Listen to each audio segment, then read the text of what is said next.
حضور پاک صلی اللہ علیہ وسلم سے 2 سال عمر چھوٹی تھی،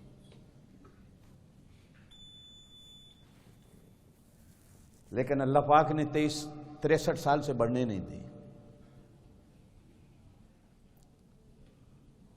حضرت عمر اور وہ چھوٹے تھے، لیکن ان کی بھی 63 سال سے زیادہ عمر اللہ نے نہیں ہونے دی۔ دونوں یاروں کو اللہ نے عمر بھی وہی دی۔ اور ایک بات اگلی کرتا جب آپ کا ایمان بنے گا، اگر میری باتیں آپ نے دل میں بٹھا لی تو کوئی ڈاکو آپ کے ایمان پہ ڈاکہ نہیں ڈال سکتا۔ میں نہ تو کسی کے برتھ ڈے بنانے کا قائل ہوں، نہ کسی کی برسی بنانے کا قائل ہوں۔ اسلام کے اندر یہ نہیں ہے، یہ بدعت ہے۔ لیکن یہ بات میں آج اس لیے چھیڑ رہا تھا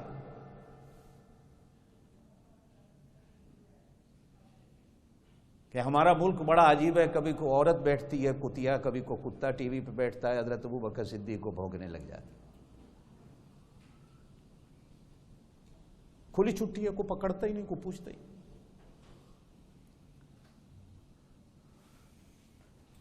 اور مزے کی بات ہے، حکومت کہتی ہے کہ یہ ریاست مدینہ ہے۔ ریاست مدینہ میں کوئی بندہ حضرت ابو بکر صدیق کو گالی دے اور کوئی پوچھے نہیں تو کفر کی ریاست ہے، مدینہ کی تو نہیں بنتی۔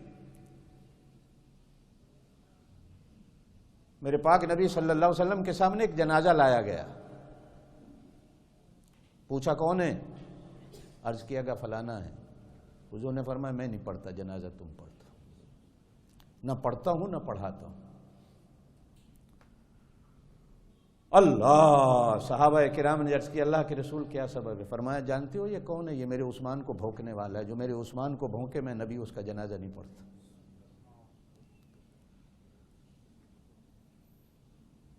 یہ امت میں تیسرا خلیفہ ہے جن کو حضرت عثمان غنی کہا جاتا۔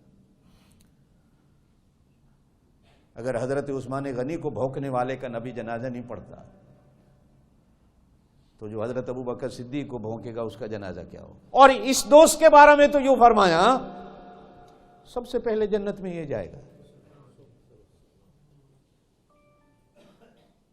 اور ایک بار حضور پاک صلی اللہ علیہ وسلم نے فرمایا صدیق جنت کے 8 دروازے ہیں، کتنے؟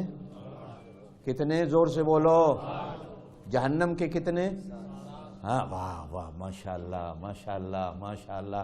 جنت کے 8، جہنم کے 7۔ حضور پاک صلی اللہ علیہ وسلم نے فرمایا میری امت میں ایک بندہ ہے، قیامت والے دن 8 دروازے کہیں گے ہمارے اندر سے داخل ہو کر جنت میں جا، وہ صرف ایک ابو بکر صدیق ہوگا۔ ہر دروازہ چاہے گا میرے اندر سے داخل ہو کر جنت میں جا، پہلا بندہ جنت میں جانے والا۔